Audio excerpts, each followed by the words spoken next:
What I'm going to talk about in my presentation really is defining it, and some graphs and some discussion perhaps that might follow as to what we mean by affordable in the context of the current climate. I'll be talking about some recent histories, some exemplars of good practice for affordable design, some of the design issues, because I think it's throwing up some serious issues about how we approach the design of affordable housing and quality, and close with some of the challenges. But I thought we'd start with just a straight off Google, what does affordable mean in a dictionary definition? And very interestingly, they, in item 2, refer to affordable homes. So the issue for us is, what does reasonably priced actually mean? How do we reconcile that with what's happening in the market? And I thought I'd start by what is the definition for affordability from the experts, and the Joseph Rowntree Foundation and Shelter consider that anybody who expends no more than 35% of their household income should be related to costs relating to housing, heating and service charges. So it's quite a sort of clear definition from the affordable housing sector point of view. I thought it was quite interesting to actually look at what the outcome of the mortgage market review is, in that they've set out much more tight lending criteria. And I did a quick back of the envelope calculation which suggested that anything over 25% would be deemed to be stretching one's income. So I think you have some interesting sort of perspectives on what constitutes affordability. But at the end of the day, I think affordability is all about who is it for, what is the tenure, because there's so much different tenures out there at the moment, and what does that mean? But it also is very significant about where it is. And I think I did some sort of quick research on that. And if you buy a house, a 3-bedroom house in Hackney, and at 825,000, which I think was grabbed from the website, compare that to Hartlepool, where you can buy a 3-bedroom terrace house for 25,000, which is 33 times difference. Those two areas, interestingly, have very similar social profiles, social economic profiles. So it all depends on where you live. I've got a few graphs. I apologise for that. This one often used by the experts in terms of housing supply over the years. You can see the red line, which is effectively national average house price, and you can see how that's climbed and supply has reduced. So there's a correlation between the amount of supply and the amount of new homes being built. And you'll know, of course, that 107,000 were built in 2011. We're up to about 140,000 right at the moment, but well short of the experts' prediction that 240,000 are needed. Another chart which actually shows that this isn't just the recent occurrence, it's happened over quite a period of time, that the amount of affordable housing being provided has never been properly met. The experts reckon 79,000 homes are needed in the social sector and have been needed, and you can see that we consistently fell short of that. The peak in 2011-12 at the bright end of that chart actually demonstrates just how influential the HCA funding programme for affordable housing was to help us get out of the mire of the housing collapse.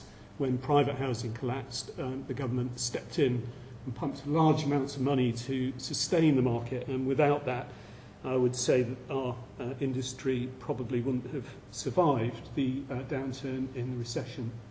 But just taking that further, in the third and final slide, it caused the storm last year when the government issued figures through the Office for National Statistics, which showed almost the collapse of the provision of social housing.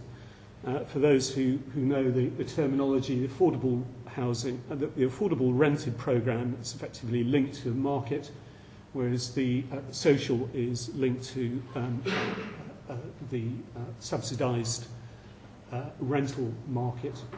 And the blue bars there are for social housing, the green for affordable rent, and the purple for intermediate. And you can see almost a collapse, both in numbers, total numbers of affordable homes being built, a drop from, I think, 60,000 down to 42,000, and a particular collapse of the social housing rent. Some more statistics before we come on to design is about funding. This is all geared, I suppose, to in some way to the reduction in funding. During 2008 and 11, something like £10 billion of public money were put into the system for subsidised housing. That's reduced in the first years of of the coalition government to 4.5. They then allocated 3.3 billion, so you can see the funding coming down, and as a consequence the amount of investment in social housing grant effectively going down from what was 35 to an average of 23, but that's significantly lower in certain places like London, down to 15% of investment. And now a lot of housing associations are not choosing to take up grant. Anyway, on to some of the design issues. Obviously, affordable housing is not just provided by housing associations who directly commission. It's also provided through Section 106 agreements, which effectively were brought about in the 1990 Planning Act, which actually suggests that capturing value on the uplift of land to pay for essential services, including affordable housing. And of course, it's enshrined in the 3 pillars of sustainability referred to in the MPPF, social being one of the key issues, as well as economic and environmental. The issue of viability at the moment, which I'll come back to at the end, being a massive constraint, and whether the whole triangle of issues are viewed in balance, to my mind, is a big issue. So sustainable communities should be the aim. A mix of different age groups, stages in life, rich and poor alike. This was the aim of the Sustainable Communities programme. And I suppose you might say is why it makes certain parts of London very special, where rich and poor live cheek by jowl, and it makes a very interesting and rich place. And current policies perhaps mitigating against that particular issue. I just thought I'd show some precedents from the past, and going back to the 60s and 70s, Park Hill there, typical concentration of social housing in one area, a monoculture or a mono-tenure approach. Obviously, we all know the consequences of that programme. The top right is a typical reaction to what was then built during the 80s. We built low-rise, very secure and very distinctive social housing. You could tell a social housing scheme from its typology and from its design. And then, I suppose, during the 90s and 2000s, we had, on the bottom left, regeneration programs where social housing and private housing was integrated and mixed, and a genuinely mixed approach. And I'll put in a slide of our Argent scheme for King's Cross, which is a great scheme, interesting scheme, but it is mono-tenure and quite concentrated in a single block for housing for one housing group, a housing association. So returning to higher density seems to be the direction of travel, and you could argue towards greater segregation. Now, I just thought I'd quickly whisk through some good exemplars, some schemes which really are, cutting edge in terms of approach. And we did some of the original master planning for the Joseph Rowntree Trust for this scheme, which I think is one of the greatest exemplars of urban extensions or extended communities, or I don't know how you would call it, but it's a large-scale development of 500 or so homes on the edge of York. JRF involved Barratt, a private house builder, in the process, but with a very strict approach to the design and the layout. Barratt proved to be an extremely good partner, and you can see the quality of design be very good, and you cannot distinguish where the particular tenures are. There is 40% of tenure in this particular scheme, and you simply wouldn't know where it was. And the developer was persuaded to build to quality design as well. So this is, and it's not in London, values are low, and yet they achieved a quality outcome. I did appreciate the Urban Design magazine featuring this scheme on the front cover. Very proud of it. In fact, we went round there again to show some planners at Portobello Square this afternoon. This is a scheme in London, North Kensington, and a master plan for 1,000 homes, the first phase of which is now being built, drawing from some of the typologies of the area of mansion blocks, terraces, townhouses and mews, taking 500 existing social units, doubling the density and re-providing the social housing in seriously mixed tenure provision. And that particular terrace is one of the elements. There are a series of elements which are all quite different, but that particular terrace has a mix of social, intermediate and housing for sale, high value housing for sale, all juxtaposed and managed by a single entity. And that's a recreation of a typical London street that gives you some sense in which it integrates not just physically with the fabric of the city, but also socially, and very well designed, I guess, and detailed too. I thought I ought to refer in some way to the changing demographics. It's a very similar issue in housing for older people as it is in housing for sale.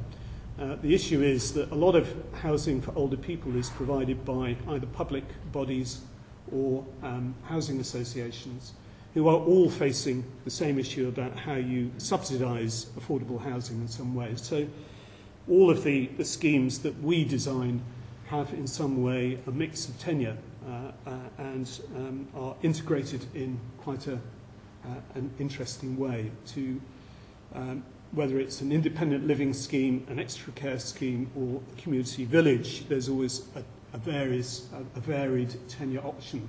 But in a single scheme, you wouldn't know whether one flat or one apartment was for rent or for sale. And just to give you an example of a good practice for use of social housing or rented housing, this is Kidbrooke, which has been developed by Barclays. Barclays are using affordable housing for older people as their mechanism for dealing with Section 106. Very clever, because it brings with it community benefits. It's a benign contribution to development. It brings with it also the community activity facilities which are often provided in such schemes. And in this case, it's fully integrated into the middle of the scheme. It's all affordable. High density, of course, can be achieved through using multiple flats, 1 and 2 bedroom flats, served all in the same way as a private home, or I think there's some shared ownership in it as well, and it's brought forward into the early phases of a large scheme, again built to quality and good space standards. And just another housing for older people scheme, which is probably a bit more integrated into the urban fabric in Bedfordshire, in Bedford itself, a site which is very constrained by its context, but built to a very high density. But again, you can see the different typologies there laid out. Again, a complete mix of affordable and sale, all integrated into a single building.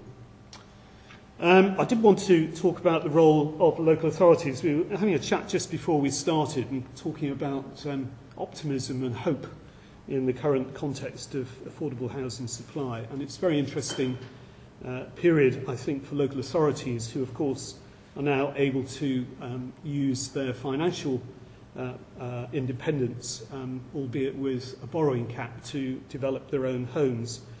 And an increasing number of local authorities coming to us talking about a defined affordable housing product which they themselves build. And that image was, of course, of Camden. Camden has very high values. It can generate good quality. It loves its architectural legacy and is very protective of its assets. So on Maiden Lane, there were a whole series of infill sites that offered the opportunity for them to create new housing products. And they have now a mix of private housing in the tower at the back, all private, which they retain the freehold interest in, intermediate housing of various sorts, and affordable rent, I think. I'm not sure whether they've got social rent, but effectively it's an income generator for the local authority, and they've done this using their own resources.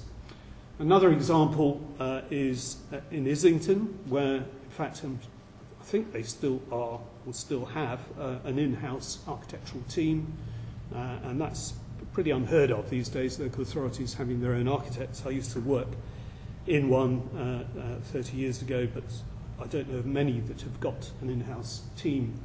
But this in-house team designing family housing, which they feel the market is not delivering sufficient numbers of, and developing it on infill sites in the borough, effectively rebalancing their stock. In terms of other initiatives, if you want to know what's happening in good ideas that are happening in terms of Manchester, they're always first out of the blocks in terms of good ideas. They try to make their circumstances work in some way. And they have large pockets of land which they are effectively retaining and using their own pension money to develop their own homes, and a multi-tenure offer which generates income. Effectively a new housing vehicle, which again is something that is being done by a number of local authorities. And they've got a vehicle which I think is a development, management and sales combination with different partners who deliver the homes and to a set specification which they've set out. But each site is different and has a different approach to the delivery of homes. But effectively, they have accepted the fact that they have to build private housing alongside social housing, and that they are responsible for delivering the affordable rent in the city. I keep referring to lots of different terminologies, and in the article I think I mentioned just how much has changed over the years. In the last 10 years, you can see the sort of terminology having been sort of grown in lots of different ways in terms of new initiatives. It was very simple back in 2005. You had a social housing programme, you had a private sale programme, you did have the private rented sector, of course. You had specific products for intermediate, which were largely to do with shared ownership, and some element of shared equity. So now you have a vaster, much bigger array, and I'll come on to talk about how that's expanding even further a little bit later. So social rent is distinct from affordable rent in terms of the housing associations. You've got market rent coming in as a sort of bespoke and distinct entity with build-to-rent or private rented sector. Shared equity is still there. A whole emphasis now on flexible tenure, so how can co-ownership occur, particularly with local authorities entering into the fray. How can the ownership be shared so that at least those wishing to can get a foothold on the property ladder, take equity and move equity around as their circumstances change. Save to rent, another product that housing associations offer. Low-cost home ownership still there. Help to buy, of course, we all know how the government is subsidising, in effect, home ownership, and then outright market sale. I'll come back to some of those issues later. And just sort of like building on that in terms of, what's changing and what's changed. You do have some boroughs, and I'm working on this particular project in Lewisham, which recognise that actually providing social housing or affordable housing for them is a disadvantage. They want as much value out of sites as they can get. They want footfall. They want a good economic case for their town centre to be regenerated. This is Lewisham Town Centre, apologies. So, in effect, they're recognising that outside of certain areas, they have enough sufficiency of social housing. And Manchester's like that. They've got more of it than they want. And so they're effectively providing a different form of tenure to rebalance the tenures. I think Newham's a similar case in point. Newham you will find, will be emphasising private rented sector housing. So effectively this is about how you facilitate build to rent, and I'm sure lots of you know Fizzy Living, which is effectively an organisation set up as an addendum to a housing association delivering housing for rent, and looking at how you invest and get a return on the investment. And that's generating new typologies. This is a private rented sector flat share arrangement with a double bedroom either side of a shared living room, and those are the sort of kind of market rented products that are becoming available. I wouldn't call them affordable. Very interestingly, I'm sure lots of you know about Pocket, so-called because of the size of units that they design, effectively 35 to 39 square metre single room units, which are aimed at a very specific market in London, which is, and specifically in London, which is really geared to affordability. So the whole design, the whole construct, the financial package is effectively geared to affordability and to people on incomes of about 40,000 and effectively an outturn cost that arises from that income available to derive a mortgage. High quality specification fit out, very good design quality. We work with Pocket and they are fastidious in their approach to design, but effectively a covenant that works, that if the occupant buys it and wants to sell it, effectively the value is pegged by the fact that he has to sell it to another person who is of similar circumstance, and that's covenanted through planning. Very clever. And that leads on quite neatly to starter homes. I think when I wrote the article, this hadn't been formalised, but we now see some of the detail, not all of the detail about starter homes. It's been welcomed very cautiously by the house builder, or house builders of course, and feels a lot of housing associations see it as a threat to them, of course, because this emphasises home ownership, and a lot of concern amongst the professions about how you integrate starter homes into schemes, and it might be worth having a discussion about that. But I set out the criteria there in terms of what the expectations are, what the detail is at the moment. The difference between this is effectively you can sell this to the open market after you've spent 5 years in it, which effectively means that whoever buys this is getting a huge boost in value after a 5-year period. Local authorities, of course, extremely concerned because Section 106 and civil requirements are not levied. That's how they claim that the discount can be achieved. That, of course, deprives local authorities in a great way from investment in infrastructure, social and otherwise, including, of course, the provision of social housing. So it actually effectively reduces the amount of housing for rent that can be provided as a consequence. It's effectively subsidising home ownership. I'm sure we'll have lots of interesting responses to this. as we go through. But just going to the house builders are worried about it because it actually might drag the values of their own standard product down.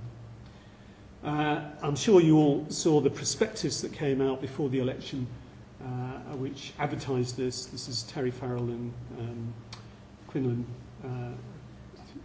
Terry, and Create Streets, and lots of traditionalists advising that a good standard product with a very appealing and traditional approach can be delivered. We question this because of the quality that will be, I think, driven down by the need to discount, and we'd be very surprised if some of the schemes that are shown in their prospectus can effectively be delivered. And in fact, they're totally misguided because the scheme, which is a very nice scheme on the right, effectively homes there are in excess of £500,000. So, they're advertising properties that just simply don't fall in the price bracket. Okay, I'm going to go very quickly through some of this issues. In fact, I will talk about affordable quality very quickly.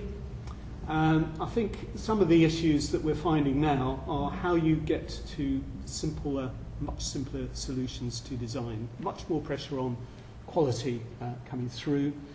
These are all great schemes, award-winning schemes, but probably can't be delivered under the existing regime at the moment. And so we need to move to much simpler solutions. And that is a rigour in affordable housing generally. Housing Standards Review, of course, took out the distinction between different tenures. So tenures were ignored. Everything in building regulations or a space standard which applies across tenures. I think it's a good thing. Over the lifetime of a home can change tenures. Look out for the National Housing Federation's forthcoming Housing Standards Guide, which I think is going to be published in the new year, early in the new year. How you move from a pattern book and get some standardisation into products, and this is how we're advising some of our local authority clients at the moment, that can then be driven down to standardise some of the elements within it and achieve effectively cheaper and faster and better quality. That's the aim at the moment for affordable housing providers, and using simple materials, simple construction, and detailing it carefully. So I'm on my last leg now. You'll be pleased to know. Changes the housing and planning bill. Massive changes coming through. Emphasis on home ownership, as you know. The budget announcements are coming forward very soon. It'll be very interesting to see if any money is allowed for the affordable and social housing programme, other than going to starter homes where subsidies might also be provided. And will social housing survive? And we know this government's ideology is for no social housing. There'll be a resurrection of affordable or of shared ownership. I've talked about trends of greater tenure flexibility already, more co-ownership models, more land owned by local authorities being built. But I can see social housing as a concept disappearing. And viability, massive issue at the moment, which is also constraining supply. Affordability in London. Everybody knows that starter homes in London probably won't work because of the price point that they're aiming for. Much more segregation, I think, and leading to poor door outcomes, particularly in London, where separating out social housing from high-value, tall, dense developments where overseas investors don't want housing for social purpose next to it. Lots of issues around the latest announcements about the housing associations. Had to put them on pause, a very strange situation that the government has now engineered, where housing associations are having to take stock because of the right to buy and rent reductions, dispose of high-value council stock, all of which just sort of denudes the amount of social housing provision. I'll leave you with that statistic. Effectively, if you are to build the number of social housing or affordable housing units in London that it needs, or housing in London that it needs, that's the scale of the ambition. is needed. And we're seeing a bit of that from the GLA. GLA very sympathetic to some of the issues that we're concerned about. 1 in 4 homes in London is built by housing associations, so for them to slow down is a major problem. And just last slide, I mean, Ken Loach in 1966, of course, did the Cathy Come Home film, which lit up the whole housing world as an issue. Of course, highlighted the issues around abuse in the private sector. Housing recognised now as a major issue, but are we really concerned about the poor and the disadvantaged and the people on lower incomes? And will there be, and can there be, and should there be a review of that? There's likely to be some kind of hiatus, I guess, before the next election about this particular issue.